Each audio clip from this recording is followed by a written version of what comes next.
Horas, apa kabar? Semoga Anda sehat-sehat selalu dan tetap semangat. Video ini berisi materi lanjutan untuk teori pada seri mata kuliah pengembangan situs web 1. Video kali ini berisi tentang penjelasan mengenai JavaScript, yaitu bahasa pemrograman yang dapat digunakan dalam pembuatan sebuah website. JavaScript biasanya digunakan untuk menambahkan fungsionalitas dalam sebuah website sehingga halaman website menjadi lebih menarik dan interaktif. Objektif materi yang akan dicapai melalui pembelajaran dari video ini adalah mahasiswa mengenal konsep dan cara penggunaan JavaScript dalam pengembangan website. Jika terdapat pertanyaan seputar materi yang saya sampaikan, Anda bisa memberikan komentar pada bagian bawah video YouTube ini.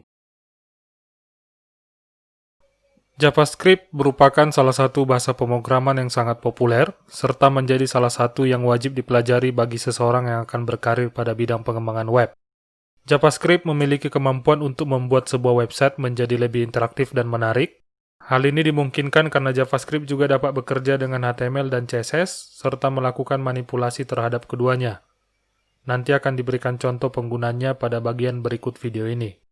Selain itu, JavaScript juga didukung oleh berbagai macam web browser, termasuk Google Chrome, Mozilla Firefox, Safari, Internet Explorer, dan masih banyak lagi. Anda tidak perlu mengunduh atau melakukan instalasi JavaScript. JavaScript sudah tersedia pada browser, baik yang ada pada komputer, tablet, dan smartphone. Penggunaan JavaScript juga tidak dipungut biaya. JavaScript merupakan bahasa pemrograman yang ringan dan secara umum digunakan menjadi bagian dari website, sehingga menghasilkan halaman web yang lebih dinamis dan interaktif. Pada awalnya JavaScript dikenal dengan nama LiveScript, sebelum akhirnya diganti menjadi JavaScript oleh Netscape. Kemunculan pertamanya adalah pada browser Netscape 2.0 tahun 1995. Pada tahun 1996, JavaScript diajukan ke organisasi internasional di bidang standarisasi sistem informasi dan komunikasi, yaitu ECMA International. Spesifikasi pertama JavaScript sesuai dengan standar ECMA dirilis pada tahun 1997. Saat ini sudah tersedia versi terbaru, yaitu sesuai dengan standar ECMAScript 2020 yang dirilis pada bulan Juni 2020 yang lalu. Sebelumnya kita sudah belajar tentang HTML dan CSS. Keduanya juga digunakan untuk pengembangan sebuah website. Kira-kira apa perbedaan ketiga bahasa tersebut ketika digunakan dalam pengembangan sebuah website? Yang pertama adalah HTML. HTML berperan untuk memberikan struktur dan isi pada website yang akan dibangun. Kurang lebih, HTML merupakan kerangka utama bagi komponen-komponen yang ditampilkan pada sebuah website. Sementara CSS digunakan untuk memberikan tampilan yang lebih menarik pada website. Layout dan tampilan sebuah website dapat diatur lebih mudah, seragam, serta lebih menarik daripada hanya mengandalkan atribut yang dimiliki oleh elemen HTML. Yang terakhir yaitu JavaScript. JavaScript dapat memberikan interaktivitas pada website. Anda dapat menambahkan fungsionalitas atau perilaku tertentu bagi elemen-elemen dari sebuah website, misalnya animasi, notifikasi, kalkulasi, hingga pemrosesan data. Berikut ini akan ditampilkan gambaran perbedaan sebuah website yang hanya menerapkan HTML murni, yang menerapkan HTML dan CSS, serta yang mengkombinasikan HTML, CSS, dan JavaScript. Pada penggunaan HTML murni, jika Anda mengetikkan kode program untuk pembuatan sebuah tabel, maka hasilnya akan sebagai berikut ini. Anda bisa melihat bahwa HTML dapat digunakan untuk membentuk struktur dan isi dari sebuah website. Anda bisa melakukan pengaturan tampilan pada tabel menggunakan atribut elemen yang tersedia. Akan tetapi, pada sebuah website yang memiliki banyak halaman web dan isi, maka pendekatan tersebut menjadi kurang efektif karena redundansi kode program, serta maintenance menjadi lebih sulit dilakukan. Nah, disinilah Anda membutuhkan CSS. Coba perhatikan kode berikut ini.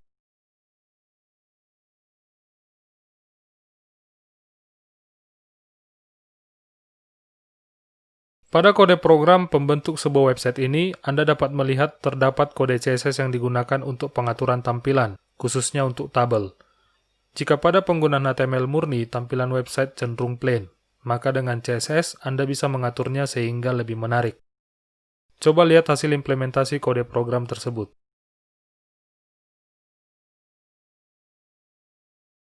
Di sini Anda bisa melihat bahwa HTML digunakan untuk memberikan struktur dan isi pada website, sementara CSS digunakan untuk pengaturan tampilan sehingga lebih menarik. Anda bisa melakukan pengaturan tampilan menggunakan atribut pada HTML, tapi ada keterbatasan. Sementara CSS memiliki fitur yang lebih banyak untuk menghasilkan tampilan yang lebih menarik. Seperti pada contoh ini, Anda bisa melihat bahwa pada tabel dapat diatur warna latar yang berbeda untuk baris data pada tabel. Selain itu, akan muncul highlight warna bagi baris data yang sedang mendapat kondisi hover dari mouse pengguna. Jika melihat website tersebut, Anda pasti ingin menambahkan sesuatu sehingga membuat website menjadi lebih interaktif. Misalnya, jika pengguna mengklik sebuah baris data, akan muncul notifikasi berisi informasi detail tentang siswa tersebut. Nah, di sini Anda bisa menggunakan JavaScript. Mari kita lihat implementasi HTML, CSS, dan JavaScript berikut ini. Pada layar, Anda akan melihat skrip pembuatan website yang menggunakan HTML, CSS, serta JavaScript. Berikut ini kode program HTML untuk pembuatan website yang berisi tabel yang sudah dipercantik dengan menggunakan CSS. Nah, dalam contoh ini, JavaScript digunakan untuk memberikan fitur interaktif di mana pengguna akan mendapatkan notifikasi terkait detail mahasiswa sesuai dengan baris data yang dikliknya pada tabel. Kode JavaScript dipisahkan pada file yang berbeda yang diberi nama tabel.js. Isi file tersebut akan di-load ke dalam kode HTML dengan menggunakan elemen script pada bagian head dokumen HTML tersebut. Hasil kombinasi penggunaan HTML, CSS, dan JavaScript dapat dilihat sebagai berikut.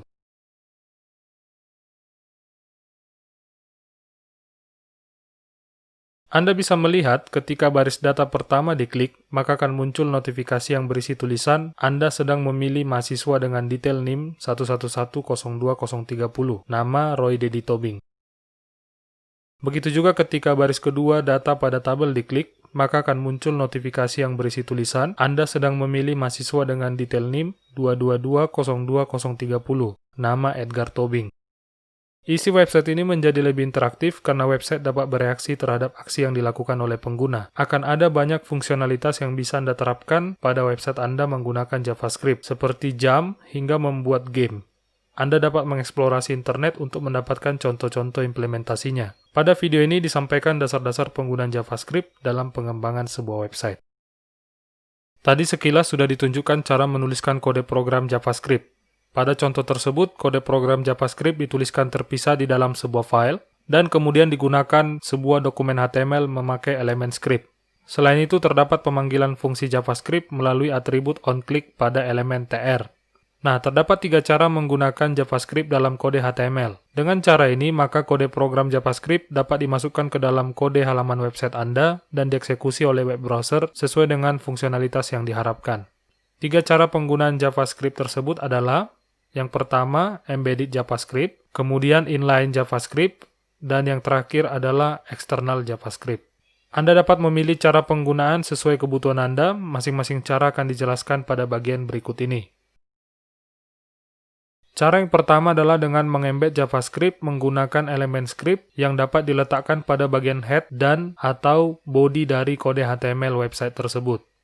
Mengenai penggunaan cara ini, Anda harus memahami bahwa fungsionalitas yang terkandung pada embedded JavaScript hanya akan berlaku pada satu halaman website tersebut saja. Artinya, script tersebut harus Anda copy-paste atau buat ke dalam sebuah external file.js agar dapat diakses dan digunakan oleh halaman HTML lainnya.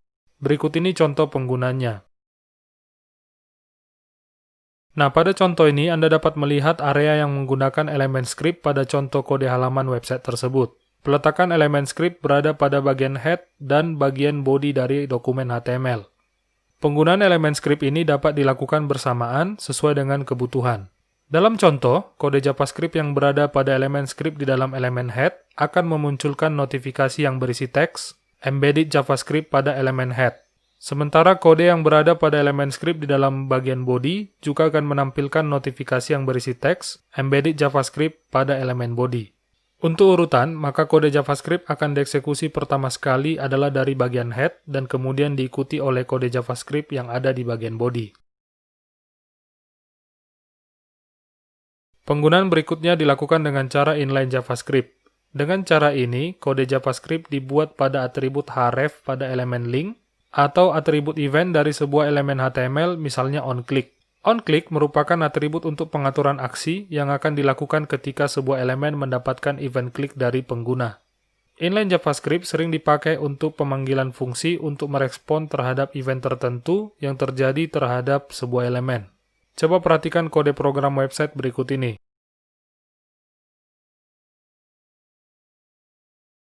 Terdapat dua elemen yang memanfaatkan penggunaan inline JavaScript, yaitu elemen div dan elemen A.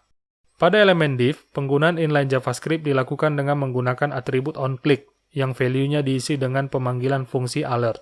Fungsi alert adalah fungsi built-in JavaScript yang digunakan untuk menampilkan notifikasi kepada pengguna berupa kotak pop-up.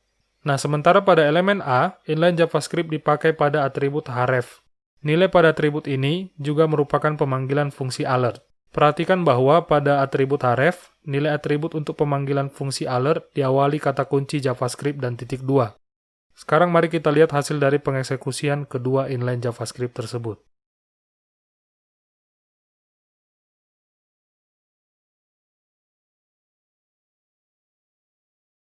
Baik, itu dia contoh penggunaan inline JavaScript. Cara berikutnya adalah JavaScript dapat disimpan pada file terpisah dari file dokumen HTML atau file eksternal. Kode JavaScript tersebut disimpan dalam sebuah file dengan ekstensi .js.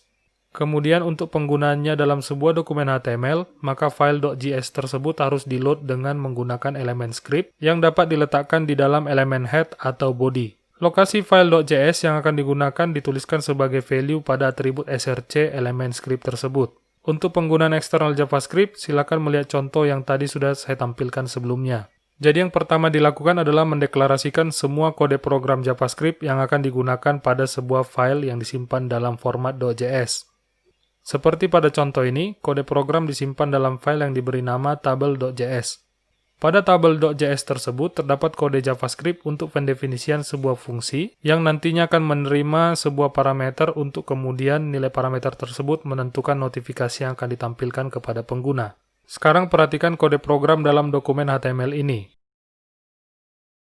Anda bisa melihat terdapat penggunaan elemen script yang memakai atribut src.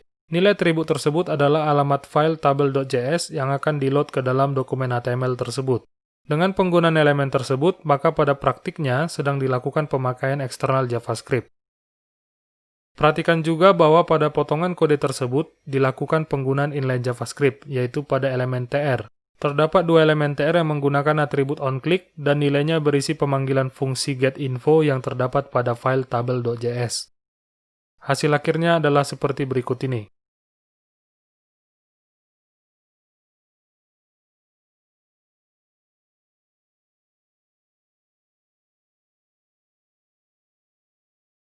Baik, itu dia contoh penggunaan eksternal JavaScript. Untuk menggunakan JavaScript, Anda harus memahami bahwa kode programnya merupakan kumpulan statement yang nantinya menggunakan kata-kata kunci yang sudah memiliki peruntukan dalam program JavaScript. Selain itu, statement yang dibuat akan mengikuti aturan seperti berikut ini. Formatnya secara umum akan seperti yang terlihat pada layar Anda saat ini. Berikut ini adalah contoh-contoh statement dalam JavaScript. Baris pertama merupakan statement untuk memanggil fungsi built-in alert yang digunakan untuk menampilkan notifikasi kepada pengguna dengan teks contoh notifikasi. Baris kedua merupakan statement untuk mencetak tulisan pada website dengan teks Horace Toba. Nanda mungkin bertanya, kenapa tadi disebutkan bahwa ini merupakan format secara umum? Jawabannya adalah karena nanti akan ada juga penulisan sintaks lain untuk peruntukan yang lebih spesifik, misalnya seperti penggunaan conditional statement atau loop statement pada JavaScript. Tentang kedua hal ini akan dibahas lebih mendalam pada video berikutnya dalam seri ini. Terkait format statement ini, Anda perlu memperhatikan bahwa JavaScript tidak memperhatikan penggunaan spasi, tab, dan baris baru dalam statement. Artinya adalah Anda dapat memberikan jarak berupa spasi, tab, dan baris baru di dalam atau antar statement, maka JavaScript tetap akan bisa membacanya. Kemudian, penggunaan titik koma pada dasarnya sifatnya opsional. Anda biasanya dapat menggunakannya untuk memisahkan dua statement yang berada di dalam satu baris. Jika terdapat statement yang dipisahkan oleh baris baru, maka Anda dapat tidak menggunakan titik koma. Selain itu, sintaks JavaScript case sensitif, artinya penggunaan huruf besar dan huruf kecil berpengaruh dalam pembuatan statement pada JavaScript. Jika terdapat kebutuhan untuk pembuatan komentar pada kode JavaScript Anda, maka caranya sangat mudah. Terdapat dua opsi yang tersedia dan dapat Anda pakai sesuai kebutuhan Anda. Untuk kebutuhan komentar dalam satu baris, maka Anda tinggal meletakkan komentar tersebut di baris yang diawali dengan tanda //. Untuk membuat komentar multibaris, maka caranya sama seperti Anda membuat komentar dalam bahasa pemrograman C, yaitu membuat komentar di dalam blok yang diawali tanda slash asterisk dan diakhiri tanda asterisk slash. Anda dapat melihat contoh penggunaan keduanya sebagai berikut. Anda bisa mengamati bagian ini yang menggunakan single line comment, yang ditandai dengan penggunaan double slash dan diikuti oleh komentarnya. Sementara bagian ini merupakan komentar multibaris yang diletakkan pada blok slash asterisk asterisk slash. Silakan Anda memakai komentar sesuai dengan kebutuhan Anda. Biasanya komentar dipakai untuk menjelaskan bagian kode program sebagai dokumentasi, pengingat, atau sekedar memberikan informasi tujuan dari bagian kode tersebut. Pada saat membuat kode program dengan JavaScript, maka ada saatnya Anda akan bekerja dengan data. Data tersebut merupakan nilai yang nantinya digunakan atau dimanipulasi dalam bahasa pemrograman. Contoh data misalnya adalah data NIM, nama, nilai, umur, warna, tinggi, dan masih banyak lagi. Dalam penggunanya, nilai dari data tersebut memiliki tipe tertentu. Nah, apa saja tipe-tipe data yang tersedia pada bahasa pemrograman JavaScript? Pada standar ECMAScript yang terbaru, terdapat 9 tipe data yang tersedia. Yang pertama adalah tipe data primitif. Tipe data primitif maksudnya adalah tipe data yang paling mendasar yang dimiliki pada bahasa pemrograman JavaScript. Terdapat 6 tipe data primitif, yaitu undefined, numbered, big int, string, boolean, dan simbol. Di sini kita hanya akan membahas dan menggunakan 5 tipe. Tipe lain akan dibahas pada seri yang berbeda tentang advanced JavaScript. Tipe data primitif pertama adalah undefined. Tipe data ini merupakan penanda bahwa sebuah variabel belum diberikan nilai. Kemudian berikutnya adalah number dan big int. Kedua tipe primitif ini merupakan tipe data untuk angka. Perbedaan keduanya adalah number biasanya digunakan untuk data angka yang lebih kecil karena jangkauannya hanya sebanyak 64 bit floating point IEEE 754. Sedangkan big int tidak memiliki batas atas. Oh iya, data angka ini bisa berupa bilangan bulat atau integer, bilangan pecahan, atau not a number atau none. Not a number merupakan representasi data yang bukan berupa angka. Tipe berikutnya adalah string. Tipe ini biasanya berupa teks yang diletakkan di antara pasangan kutip 1 atau pasangan kutip 2. Berikutnya adalah boolean. Tipe data ini hanya memiliki 2 pilihan nilai, yaitu true dan false. Oke, selanjutnya adalah tipe data struktural yang terdiri dari 3 macam, yaitu object, null, dan function. Ketiga tipe ini akan dibahas secara mendalam pada topik Advanced JavaScript. Sebagai informasi awal, objek merupakan tipe data komposit, sementara null adalah tipe yang nilainya menyatakan nilai kosong atau referensi yang tidak ada. Dari keseluruhan tipe data ini, undefined dan null merupakan tipe data yang pilihan nilainya hanya 1. Setelah tadi kita membahas tentang data dan tipenya, maka berikut ini saya akan membicarakan tentang variabel. Apa itu variabel dan apa kegunaannya di dalam kode program JavaScript?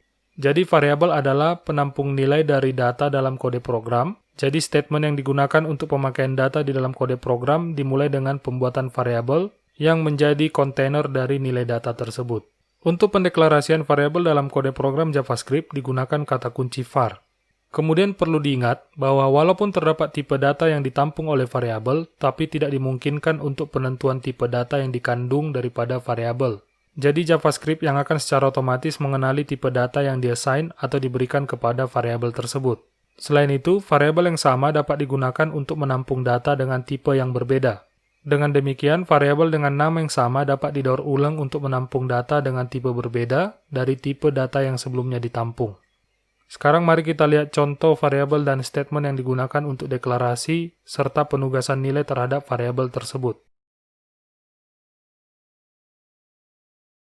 Di sini Anda bisa melihat bahwa terdapat 3 buah variabel yang dideklarasikan pada contoh tersebut. Variabel tersebut adalah A, B, dan C. Pada baris pertama, variabel A dideklarasikan dan kemudian diikuti statement untuk pemberian nilai kepada variabel A tersebut.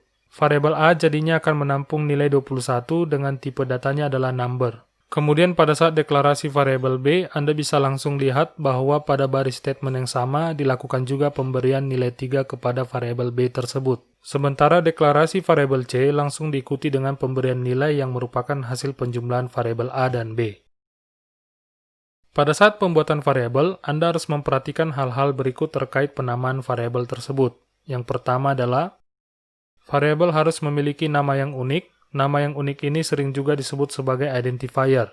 Identifier dapat berupa nama pendek, bahkan hanya satu abjad. Tapi disarankan identifier agar lebih deskriptif atau mewakili data yang ditampung oleh variabel tersebut. Misalnya variabel dengan identifier umur, warna, nama, dan lainnya. Nama hanya dapat terdiri dari abjad, angka, tanda dolar, atau garis bawah. Selain itu, nama harus dimulai dengan sebuah abjad, tanda dolar, atau garis bawah. Umumnya, developer menggunakan abjad sebagai karakter pertama dari nama variabel.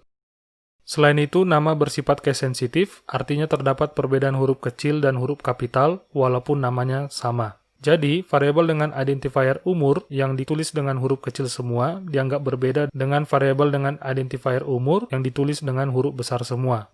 Kemudian yang terakhir, nama variabel tidak boleh menggunakan reserved word atau kata kunci yang digunakan pada bahasa pemrograman JavaScript. Berikut ini akan saya tampilkan daftar reserved word JavaScript yang tidak dapat digunakan untuk penamaan variabel. Silakan Anda memperhatikan satu persatu reserved words ini, supaya Anda dapat mengingat kata-kata apa saja yang tidak dapat digunakan untuk penamaan variabel. Info ini sudah disusun sesuai dengan urutan abjadnya. Pada saat deklarasi, terdapat dua jenis ruang lingkup variabel, yaitu global dan lokal. Ruang lingkup di sini maksudnya adalah area yang menjadi tempat variabel tersebut didefinisikan. Global variable merupakan variabel yang memiliki ruang lingkup global. Ini artinya pendefinisian dan pengaksesannya dapat dilakukan pada semua bagian kode program. Sementara local variable adalah variabel yang didefinisikan di dalam fungsi dan hanya dapat diakses di ruang lingkup fungsi tersebut saja. Coba perhatikan potongan kode program berikut ini.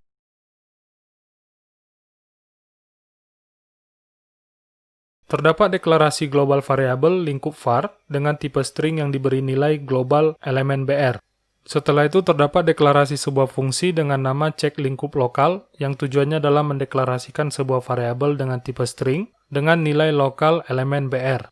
Setelah itu terdapat statement untuk mencetak nilai variabel tersebut ke halaman web. Setelah itu terdapat statement untuk memanggil fungsi check lingkup lokal dan diikuti dengan pencetakan nilai dari variabel lingkup var. Anda bisa lihat bahwa nama variabel yang dideklarasikan di luar dan di dalam fungsi check lingkup global sama-sama bernama lingkup var. Keduanya diberi nilai yang berbeda. Sekarang mari kita lihat hasilnya. Pada halaman web akan terlihat bahwa akan dicetak dua tulisan, yaitu lokal dan global. Pencetakan teks lokal merupakan hasil dari pemanggilan fungsi check lingkup lokal, sementara teks global dicetak sebagai hasil pemanggilan fungsi write terhadap variabel lingkup var.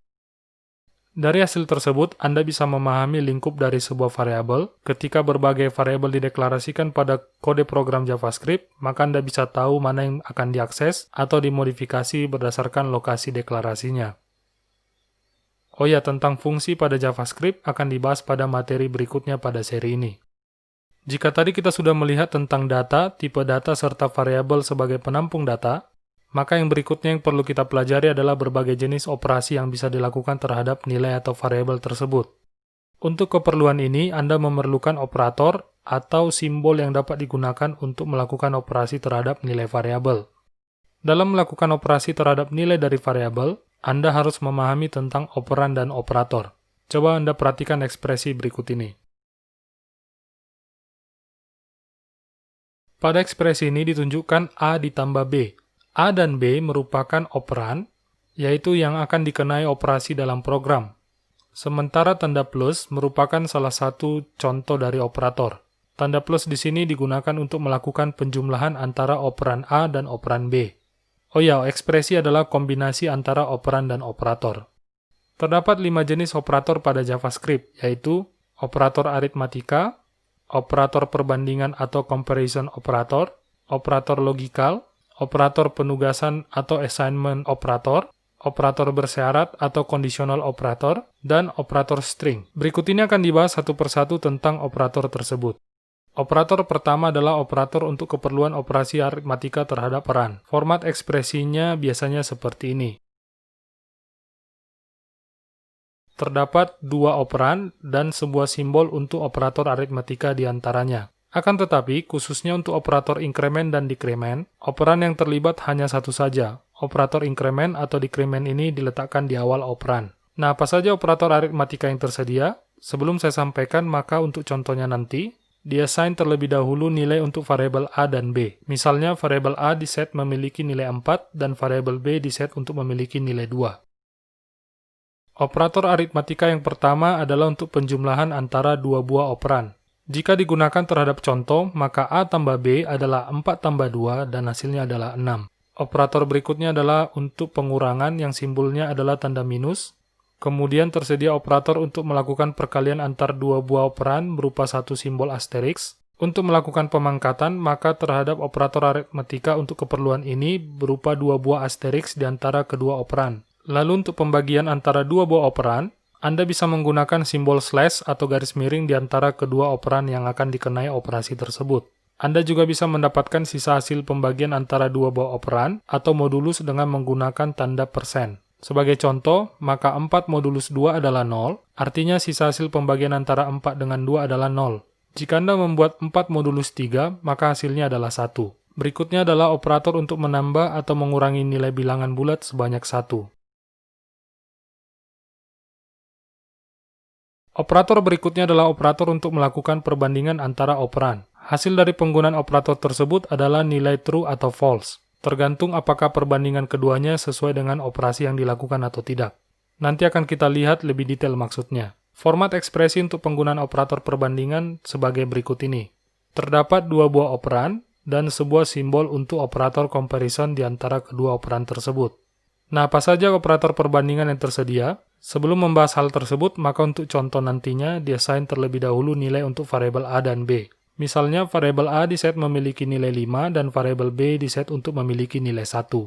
Operator perbandingan yang pertama adalah operator yang dapat digunakan untuk pengecekan apakah dua buah operan sama atau tidak. Operatornya menggunakan dua tanda sama dengan. Jika nilai operan 1 dan operan 2 adalah sama, maka hasilnya nantinya akan diberikan nilai true. Dan sebaliknya, jika kedua operan tersebut memiliki nilai yang berbeda, maka nilai yang akan diberikan adalah false. Terdapat operator perbandingan lainnya yang dapat digunakan untuk pengecekan apakah dua buah operan sama atau tidak. Operator tersebut memiliki simbol tanda seru dan diikuti tanda sama dengan. Jika tadi operator dengan dua tanda sama dengan akan mengembalikan nilai true jika nilai kedua operan tersebut sama, maka pada penggunaan operator tanda seru dan tanda sama dengan ini, nilai true dihasilkan jika nilai kedua operan tersebut tidak sama. Operator berikutnya adalah untuk pengecekan apakah nilai operan pertama lebih besar dari nilai operan kedua. Operator untuk pengecekan apakah nilai operan pertama lebih kecil dari nilai operan kedua. Serta pengecekan apakah nilai operator pertama lebih besar atau sama dengan nilai operator kedua, dan nilai operator pertama lebih kecil atau sama dengan nilai operator kedua. Nah, selanjutnya adalah operator logikal. Format ekspresinya biasanya seperti ini. Terdapat dua operan dan sebuah simbol untuk operator logikal di antara kedua operan tersebut. Nanti yang berbeda adalah untuk operator NOT. Pada operator ini, operannya biasanya hanya satu. Operator logikal yang tersedia antara lain, operator logikal AND, yaitu dengan simbol dua buah ampersand atau simbol dan, operator logikal OR, yaitu dengan simbol dua buah tanda pipe atau vertical bar, dan yang terakhir adalah operator logikal NOT yang ditandai dengan simbol tanda seru. Untuk penggunanya, simbol operator ini diletakkan di depan operan. Nilai operan pengguna operator ini biasanya adalah nilai boolean true atau false. Bagaimanakah hasil penggunaan operator logikal ini? Berikut ini saya tampilkan kombinasi nilai operan dan hasilnya, tergantung operator logikal yang digunakan. Untuk tabel hasil operator AND dapat dilihat sebagai berikut. Hasil operasi nantinya akan memiliki nilai true. Hasil operasi nantinya akan memiliki nilai true hanya jika nilai operan 1 dan nilai operan 2 sama-sama true. Untuk tabel hasil operator OR dapat dilihat berikut ini. Hasil operasi nantinya akan memiliki nilai false hanya jika nilai operan 1 dan nilai operan 2 sama-sama false.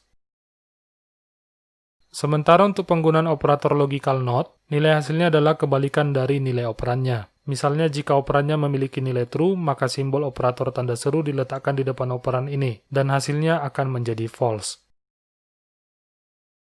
Operator berikutnya adalah operator penugasan atau assignment operator. Operator ini dapat digunakan untuk pemberian nilai terhadap sebuah operan. Format ekspresi untuk penggunaan operator penugasan tersebut adalah sebagai berikut ini. Terdapat dua buah operan dan sebuah simbol untuk operator penugasan di antara kedua operan tersebut. Nah, apa saja pilihan operator penugasan yang tersedia? Sebelum membahas hal tersebut, maka untuk contoh nantinya kita assign terlebih dahulu nilai untuk variabel A dan B. Misalnya, variabel A diset memiliki nilai 3, dan variabel B diset untuk memiliki nilai 2. Operator penugasan yang pertama adalah operator yang dapat digunakan untuk pemberian nilai kepada operan di sebelah kiri operator, senilai yang ada di sebelah kanan operator. Simbol untuk operator ini adalah tanda sama dengan. Misalnya kita membuat sebuah variabel dengan nama C, maka nilai C akan diberi nilai sebesar 5 atau sebesar hasil penjumlahan 3 dan 2. 5 operator berikutnya digunakan untuk melakukan operasi aritmatika antara dua buah operan, akan tetapi hasilnya akan otomatis ditampung oleh operan 1. Coba perhatikan operator penugasan dengan operasi penjumlahan berikut ini. Antara operan 1 dan operan 2 diberikan simbol plus sama dengan. Ekspresi ini setara dengan ekspresi A sama dengan A tambah B. Jadi, jika menggunakan operator penugasan ini, maka nilai A yaitu 3 dan nilai B yaitu 2 dijumlahkan dengan hasil 5. Hasil tersebut akan disimpan oleh variabel A. Jika setelah itu ekspresi penugasan A tambah sama dengan B diulangi kembali, maka hasilnya variabel A akan menampung nilai 7. Karena nilai A sudah menjadi 5 dan dijumlahkan dengan nilai variabel B yaitu 2. Operator berikut ini mengikuti pola tersebut, tapi dengan perbedaan pada operasi aritmatika yang digunakan. Berikut ini untuk operasi pengurangan dikombinasikan dengan operasi penugasan. Lalu operasi perkalian dikombinasikan dengan operasi penugasan. Kemudian operasi pembagian dikombinasikan dengan operasi penugasan. Serta yang terakhir, operasi modulus dikombinasikan dengan operasi penugasan. Baik, berikutnya kita akan melihat operator bersyarat atau conditional operator. Pada penggunaan operator ini akan dilakukan evaluasi terhadap sebuah ekspresi untuk mengecek apakah hasil ekspresi tersebut true atau false. Setelah mendapatkan nilai dari hasil ekspresi tersebut, maka akan dilakukan pengeksekusian sebuah statement atau pernyataan sesuai hasil tersebut. Dalam penggunaan operator ini, terdapat deklarasi dua statement, sesuai dengan dua jenis nilai hasil dari ekspresi tersebut. Format ekspresi untuk penggunaan operator bersyarat tersebut adalah sebagai berikut.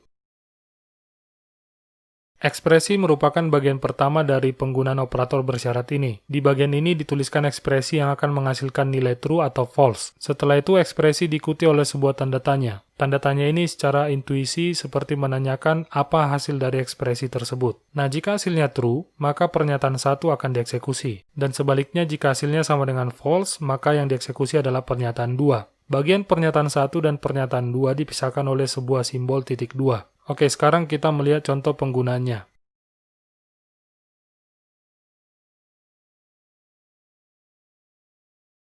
Pada kode program ini terdapat deklarasi dua buah variabel, yaitu var A dengan nilai 7 dan var B dengan nilai 20. Setelah itu ada bagian kode program untuk mencetak hasil penggunaan operator bersyarat tersebut. Di sini kita bisa melihat terdapat dua buah penggunaan operator bersyarat. Satu contoh untuk menunjukkan jika hasil ekspresi adalah true, maka yang dieksekusi adalah pernyataan 1. Contoh berikutnya untuk menunjukkan jika hasil ekspresi adalah false, maka yang dieksekusi adalah pernyataan 2. Pada dua contoh tersebut bisa kita lihat ekspresinya, pernyataan 1 dan pernyataan 2. Dalam ekspresi yang pertama yang dicek apakah A lebih besar dari B. Kemudian ekspresi yang kedua melakukan pengecekan apakah A lebih kecil dari B. Sementara pernyataan 1 adalah data bertipe string dengan nilai benar, sementara pernyataan 2 adalah data bertipe string dengan nilai salah. Nilai ini akan diassign kepada variabel result. Nilai dari variabel result ini nantinya akan dicetak ke halaman web. Nah, sekarang kita lihat bagaimana hasilnya seperti berikut ini. Pada contoh pertama, karena hasil ekspresi 7 lebih besar dari 20 adalah false, maka variabel result akan diberi nilai string salah. Jadi hasilnya di sini dicetak tebal teks salah. Sementara pada contoh berikutnya, karena hasil ekspresi 7 lebih kecil dari 20 adalah true, maka variabel result akan diberi nilai string benar. Jadi hasilnya di sini dicetak tebal teks benar. Operator terakhir yang akan kita pelajari adalah operator string. Operator ini dapat digunakan untuk menggabungkan dua atau lebih string menjadi satu. Coba perhatikan ekspresi penggunaan operator string berikut ini. Operator string menggunakan simbol tanda plus di antara dua operan string. Dengan menggunakan operator string seperti pada ekspresi ini, maka nilai operan 1 dan operan 2 akan digabungkan menjadi satu nilai. Baik, berikutnya kita akan melihat contoh penggunaan operator string. Pada kode program ini terdapat deklarasi 3 buah variabel, yaitu variabel string A dengan nilai Horace dan variabel string B dengan nilai Toba. Berikutnya adalah variabel string yang bernama baris baru yang isinya adalah elemen BR. Variabel ini akan digabungkan dengan string lain untuk memberikan baris baru ketika dicetak ke halaman web.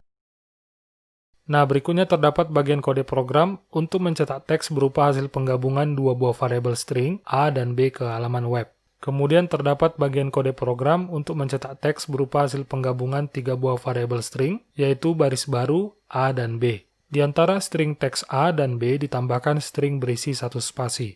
Nah, kita lihat bagaimana hasil pengeksekusian kode program tersebut pada browser. Anda bisa melihat hasil penggabungan langsung antara 2 operan string menggunakan operator string, dan bagaimana penggabungan 3 variabel string dan sebuah string berisi 1 spasi. Dengan melihat contoh ini, Anda bisa memahami bagaimana nantinya dapat menggunakan operator string pada kode program JavaScript pembentuk website Anda. Oke, tadi kita sudah banyak membahas tentang bagian-bagian dari dasar pemrograman JavaScript. Berikut ini akan diberikan contoh pemanfaatan JavaScript untuk memberikan Anda gambaran kekuatan dari bahasa pemrograman ini. Anda bisa membuat program-program sederhana yang merupakan pengembangan dari contoh pemanfaatan JavaScript ini. Pemanfaatan JavaScript yang pertama adalah untuk manipulasi halaman HTML. Jadi Anda dapat mengubah isi halaman website dengan menggunakan JavaScript. Perhatikan kode program berikut ini. Di sini Anda bisa melihat terdapat elemen P yang memiliki atribut ID dengan nilai isi dan memiliki value Horace Portibi. Nah, kita akan mengubah value dari elemen ini dengan menekan tombol sapa 1 atau tombol sapa 2. Jika menekan tombol sapa 1, maka tulisan pada elemen P akan berubah menjadi apa kabar? Sementara jika tombol sapa 2 ditekan, maka tulisan pada elemen P akan berubah menjadi salam dari tepian Danau Toba. Mari kita lihat hasilnya. Anda bisa melihat bahwa isi dari elemen P akan berubah seiring Anda menekan tombol sapa 1 atau sapa 2. Silakan memperhatikan dan memahami potongan kode program JavaScript yang memungkinkan Anda untuk melakukan perubahan isi dokumen HTML tersebut. Pemanfaatan JavaScript berikutnya masih terkait dengan manipulasi halaman HTML. Untuk bagian ini, Anda dapat mengubah nilai atribut dari sebuah elemen pada halaman website dengan menggunakan JavaScript. Perhatikan kode program berikut ini.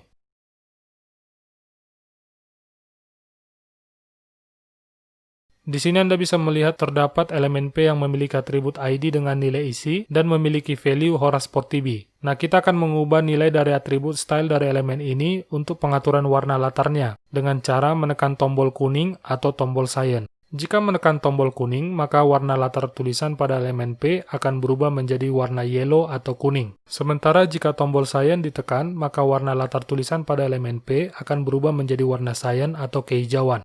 Mari kita lihat hasilnya. Anda bisa lihat bahwa warna latar dari elemen P akan berubah seiring Anda menekan tombol kuning atau cyan. Silakan memperhatikan dan memahami potongan kode program JavaScript tersebut sehingga memungkinkan untuk melakukan perubahan isi dokumen HTML. Pemanfaatan JavaScript berikutnya juga masih terkait dengan manipulasi halaman HTML. Untuk bagian ini, Anda dapat menampilkan atau menyembunyikan sebuah elemen pada halaman website dengan menggunakan JavaScript. Perhatikan kode program berikut ini. Di sini Anda bisa melihat terdapat elemen P yang memiliki atribut ID dengan nilai isi dan memiliki value Horace Portibi. Nah, kita akan menyembunyikan atau menampilkan elemen ini ketika menekan tombol sembunyikan atau tampilkan. Jika menekan tombol sembunyikan, maka elemen P akan disembunyikan atau tidak tampil lagi pada halaman website. Sementara jika tombol tampilkan ditekan, maka elemen P akan ditampilkan ke halaman website. Mari kita lihat hasilnya. Anda bisa melihat bahwa kemunculan elemen P akan berubah seiring Anda menekan tombol sembunyikan atau tampilkan. Silakan Anda memperhatikan dan memahami potongan kode program JavaScript yang memungkinkan untuk menampilkan atau menyembunyikan elemen HTML tersebut. Pemanfaatan JavaScript berikutnya adalah untuk memberikan notifikasi kepada pengguna. Terdapat beberapa jenis notifikasi yang bisa ditampilkan kepada pengguna. Terdapat prompt, confirm, dan alert. Prompt digunakan untuk mengambil input dari pengguna, confirm digunakan untuk mendapatkan konfirmasi dalam melakukan sesuatu dari pengguna, sementara alert digunakan untuk menampilkan pesan atau informasi. Terdapat nilai sebagai hasil dari penggunaan prom dan confirm, sementara penggunaan alert tidak mengembalikan nilai apa-apa saat dieksekusi. Coba perhatikan pemanfaatan ketiganya pada kode program berikut ini. Kode program ini bertujuan untuk mengambil nama dari pengguna menggunakan prom, kemudian input dari pengguna akan ditampung oleh variabel nama. Program akan meminta konfirmasi dari pengguna tentang apakah pengguna ingin liburan ke Danau Toba dengan menggunakan dialog confirm. Penggunaan confirm akan memunculkan notifikasi kepada pengguna, dan pengguna dapat memilih opsi cancel dan OK. Setelahnya, program akan mengecek konfirmasi dari pengguna. Jika pengguna memilih OK, maka akan dimunculkan pesan menggunakan alert berisi teks "kami tunggu ya", dan kemudian diikuti nama pengguna tersebut. Jika pengguna memilih cancel, maka akan muncul alert yang berisi pesan "aduh, sayang sekali", diikuti nama pengguna. Keseluruhan prosedur tersebut dibuat dalam sebuah fungsi bernama getNotifikasi, yang akan diaktifkan ketika tombol mulai ditekan. Hasilnya akan seperti berikut. Anda dapat melihat terdapat sebuah tombol dengan teks mulai. Jika tombol ini ditekan, maka prosedur yang tadi saya sudah sampaikan akan dilakukan. Silakan memperhatikan setiap bagian kode program dan memahami tujuannya. Pemanfaatan JavaScript berikutnya adalah untuk melakukan validasi input pengguna melalui form. Dengan ini, Anda bisa memastikan bahwa inputan yang diberikan user melalui form sudah sesuai dengan format yang Anda harapkan, atau agar sistem berjalan dengan baik. Coba perhatikan contoh pemanfaatan JavaScript ini pada kode program berikut ini.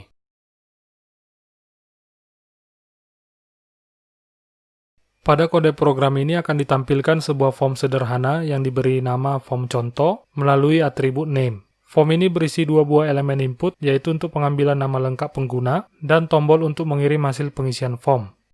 Jika Anda perhatikan pada elemen form, terdapat atribut onSubmit yang nilainya merupakan pemanggilan fungsi validasi form. Pemanggilan fungsi validasi form akan mengembalikan nilai kepada form. Jika nilai yang dikembalikan adalah false, maka pengiriman data form akan dibatalkan. Mengenai fungsi dan return value akan dibahas lebih detail pada video berikutnya.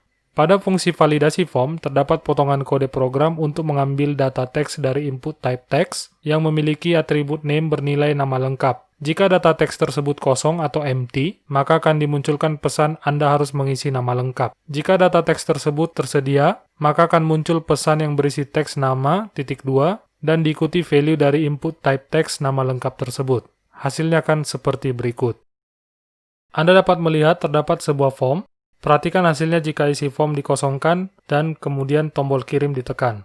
Untuk kondisi ini akan muncul alert yang meminta pengguna untuk mengisi nama lengkap. Jika input teks tersebut memiliki value, maka akan muncul alert yang menyebutkan nama pengguna tersebut. Silakan memperhatikan setiap bagian kode program dan memahami tujuannya. Baik, itu dia materi untuk sesi ini. Beberapa hal yang dapat disimpulkan adalah JavaScript merupakan bahasa pemrograman yang dapat digunakan untuk membuat sebuah website lebih interaktif. Kemudian dasar pemrograman JavaScript yang harus diketahui antara lain sintaks, tipe data, variabel, dan operator. Jika ada pertanyaan, Anda diharapkan mengeksplorasi terlebih dahulu via internet. Kalau sudah mentok, Anda dapat meminta bantuan kepada tim pengajar. Kemampuan eksplorasi untuk menyelesaikan persoalan adalah kemampuan yang dilatih sebelum memasuki dunia industri. Demikian materi video kali ini, semoga bermanfaat bagi Anda. Terima kasih untuk waktu yang sudah diberikan untuk menonton video ini.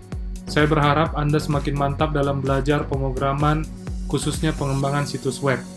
Kuncinya latihan, latihan, dan latihan. Sampai jumpa pada video berikutnya. Horas, horas, horas.